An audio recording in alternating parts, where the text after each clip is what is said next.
Hey there folks, and welcome back to another one. I hope you are all doing well. Today we're going to be doing a cleaning video on the Savage Model 64F. For those of you looking to learn how to disassemble this firearm, I will have a link to another video that I have made down in the description. So to begin the cleaning process, I first like to focus on cleaning the smaller components first. So set aside your larger pieces, your barrel, bolt, receiver, magwell, and your trigger group. We're going to be focusing here on the screws, charging handle, locking piece, and your firing pin. Start by grabbing a microfiber cloth and a quick drying gun cleaner. I have some Outers Crud Cutter. You can also use some G96 Crud Buster and some Remington Action Cleaner or any other quick drying cleaner. Start by spraying your cleaner onto the cloth and start by cleaning the threads of all your screws in that cleaner. What we're doing here is simply cleaning any sort of residue that might be left over in the threads that might hinder the reassembly of the firearm. You do not want to use a lubricating oil because there is the chance that your screws may become unthreaded while operating the firearm.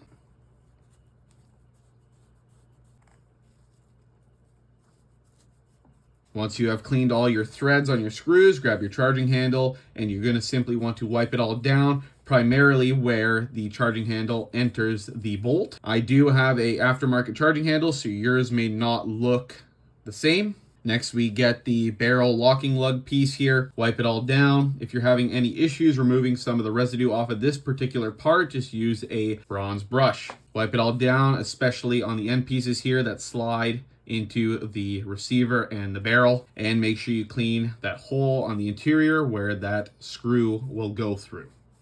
Once again, on the firing pin, simply just wipe it down. Again, if you're having any issues removing any of the residue off of the firing pin, make sure you use a bronze brush to scrub it all off. Otherwise, you might get misfires or light strikes. Clean it on all sides and put that aside.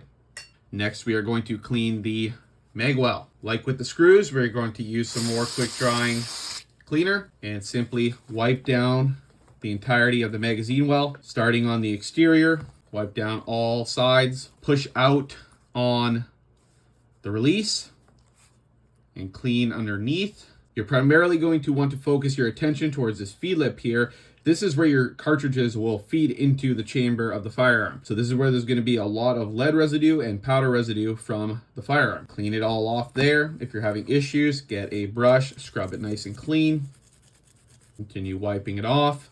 And if you're having issues reaching inside, use a Q-tip to get those hard to reach places right in those corners, and to clean the inside of these holes here where your screws will thread through. Next, we are going to clean the trigger group. Once again, quick drying gun cleaner. Wipe down the exterior, all sides.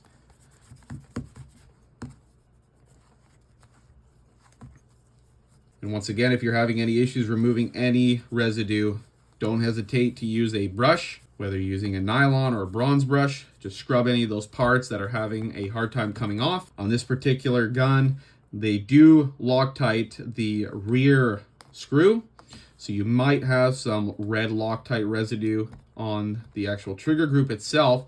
I would just scrape that off with your fingernail. You want to get rid of all that, and we will reapply some new Loctite later. So once you have cleaned the exterior, we are going to lubricate some of the components with a precision lubricant. I'm using some Lucas here. So anywhere you see any of these pins, there's a pin here, here, one here for the safety, another one back here. Now, most of these are just the same one on both sides, but I like to lubricate all these. That way they do not become seized in the future if you ever need to disassemble the firearm further. So apply a little bit here, a little bit on this side.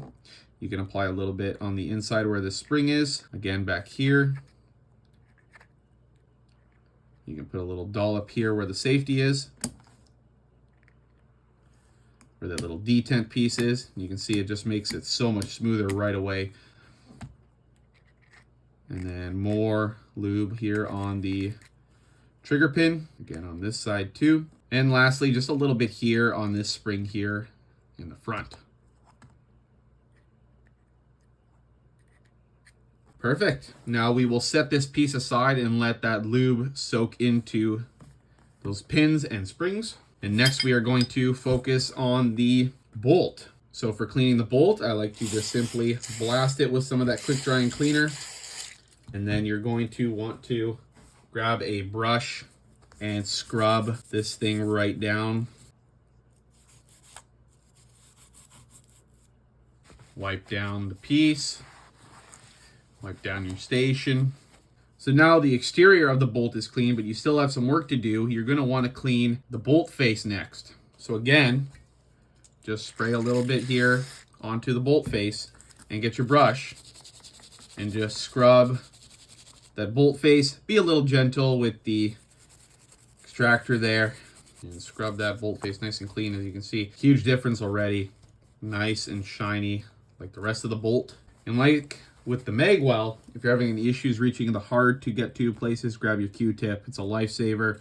Next, we're going to clean the firing pin channel here. I like to get a little 22 size patch, and I like to grab a flathead that is the right size and just stuff it into the channel. Okay, and then you're just going to want to slide that all the way down. As you can see, it gets a lot of residue out of there. The hard thing about doing this is if you just put it in with your hand, sure, you can get it in there and scrub it back and forth and it will clean, but it's not going to get it right down to the bottom. And if you look in there, you might see, I can see a little bit of residue there that isn't coming out. So you're just going to want to scrape that in there with a pick. And another extremely useful tool when you're cleaning firearms is to get some compressed air to get into these little cracks here that you can spray out any of that junk that's stuck in there. And as you can see, it blew it out really nicely. It's really shiny in there. There is no residue left inside that channel. Next, you want to clean out where the charging handle goes. So I like to spray some cleaner on a little patch and just simply push it on there and use a Q-tip or some sort of tool to just push that into the hole and then just twist it around and around. Do the same on the other side here. Twist it around and around. Use a Q-tip, push the Q-tip in just to dry everything off. And boom, nice and shiny clean. So that's it for the bolt. We can set that aside now.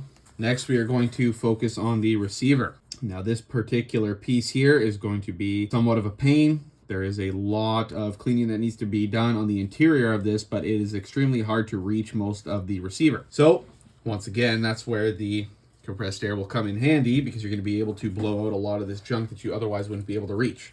So we're going to start by spraying all inside the receiver.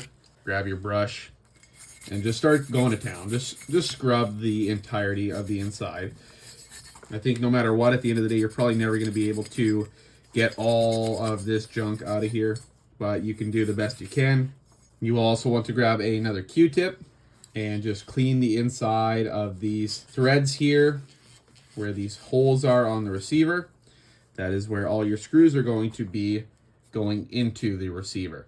So you want to absolutely for sure make sure these are all nice and clean so the assembly of the firearm can go together nicely. As you can see, there's a lot of junk in these threads here. This rear one again has some red Loctite, as you can see a little bit there. So you're just going to want to scrape all that off with your fingernail. And again, like I said, we will reapply more at the end. Now you're going to want to grab some sort of chamber cleaning tool and just simply stuff it in there and clean out all of this receiver. So you can see, pretty dirty. I don't think it's possible to get this 100% clean. The disassembly process just does not allow you to get as deep as you'd like to go. We're just going to focus on cleaning it as best as we can for what we're given. And on the side of the receiver here on the left side, you'll have a little hole there. You're going to want to make sure you clean that out as well. You can see a lot of residue built up in there. Alrighty, I think that's all we're going to do for the receiver. I will give it one last wipe down on the exterior. But to do so, I'm going to actually use a lubricating oil just because I want to make sure there's no staining or anything on the receiver itself. And this will prevent any sort of corrosion.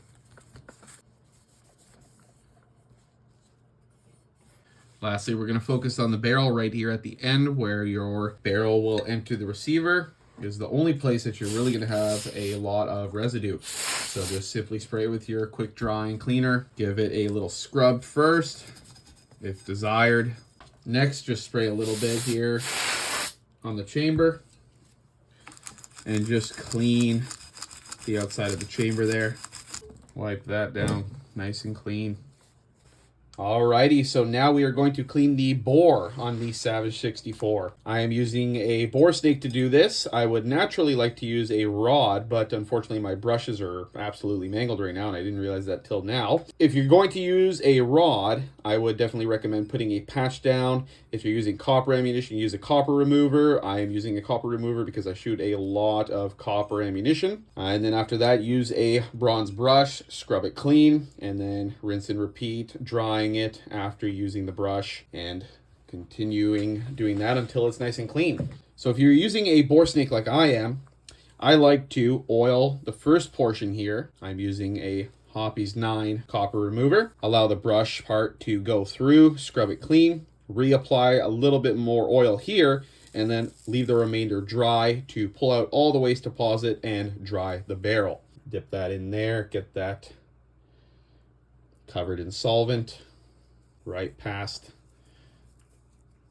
the brush. Put a little bit there. And then you are simply going to want to pull this all through.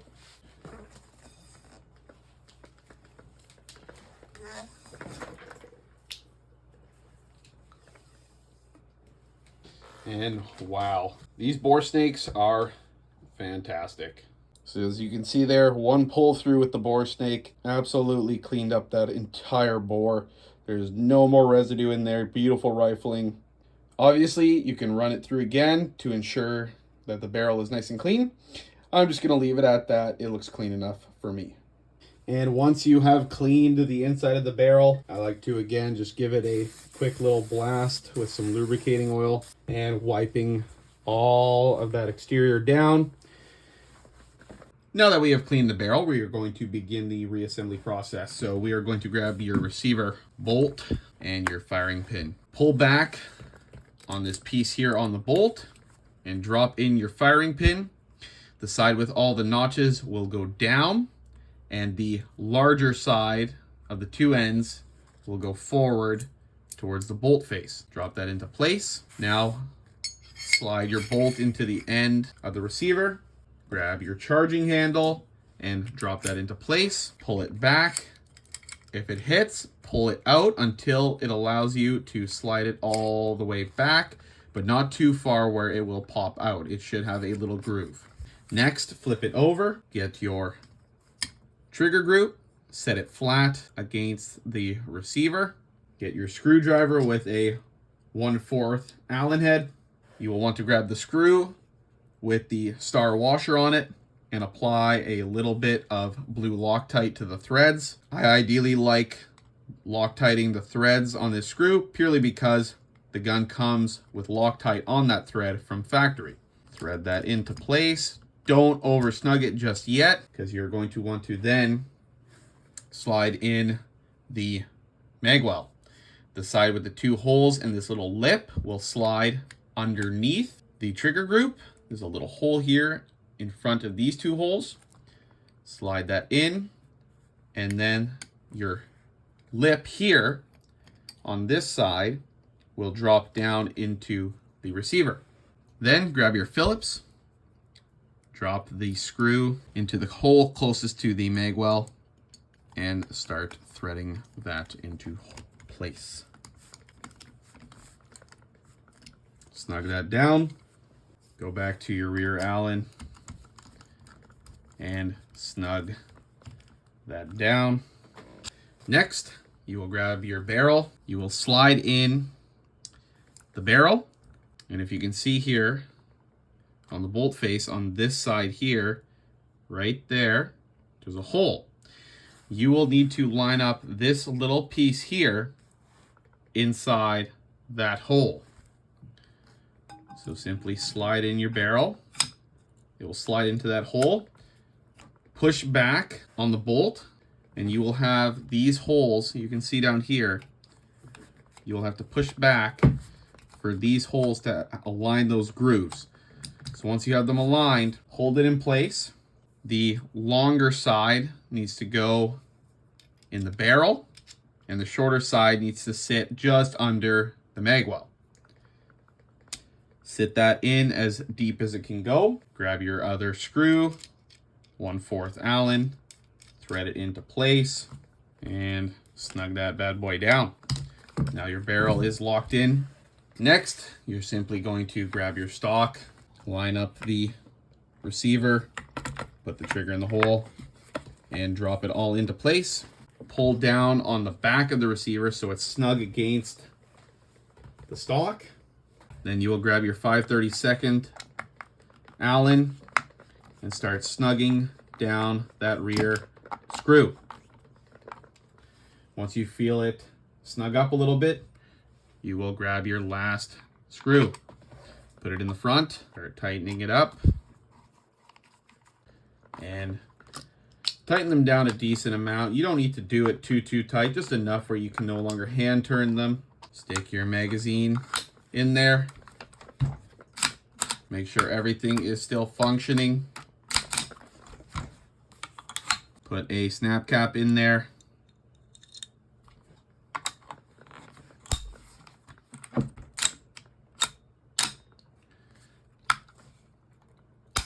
And she looks like she is working. Alrighty folks, that is all for today's cleaning video on the Savage 64. If you enjoyed, please consider hitting that like button down below because it would really support my channel. And if any of you folks are interested in seeing more cleaning videos in the future, hit that subscribe button down below. Thank you all for watching, and take care.